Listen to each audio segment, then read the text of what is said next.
It's the Rolex Enshrinement Weekend here at the International Tennis Hall of Fame, and I'm here with one of my personal heroes. Steve Flink is being inducted into the Hall of Fame as a contributor this weekend.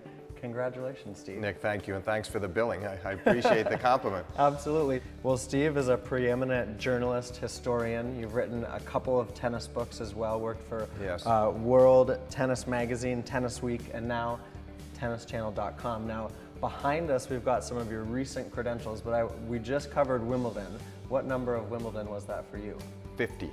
5-0. Yeah. Literally 5-0. First one was in 1965, and then there was a period where I missed 3, and now I've done, so I've done 9, missed 3, and then I've done 41 in a row as a reporter. Incredible. Yeah. Now, tell me a little bit about, behind us here is a picture from 1981. Right. And this was you were with NBC Sports at that Well, point? I was with World Tennis Magazine, but that was working also for NBC while I was at Wimbledon. And it's You were such double dipping. Double dipping, which was fine with them. It was no conflict, but because Yeah. I was a statistician for NBC on their telecast, and it was what an array of talent in that picture. The writer Pete Axhelm from Newsweek, Dick Enberg, who was commentating, Billie Jean, Donald Dell, who was commentating, Bud Collins, who of course was the lead commentator, and here I am among them, and that's a very, for me, it's a very special moment looking back on that photo. Well, now tennis fans will obviously know that the sport and the way that we cover the sport has changed a lot in the 50 years that you've done it, but tell me a little bit of how, because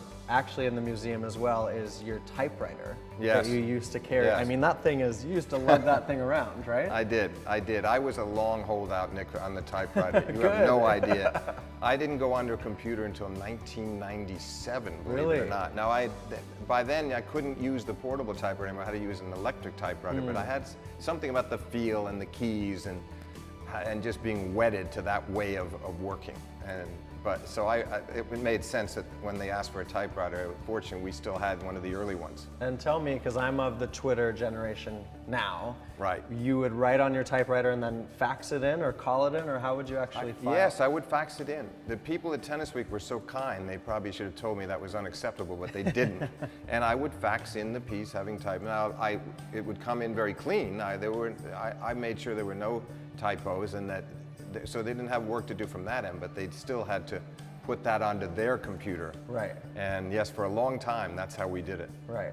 Well, you've covered the history of tennis, and now you officially become a part of it as well. So congratulations. Well, Nick, thank you very much. Enjoyed it. Yeah, we wish you the best this weekend.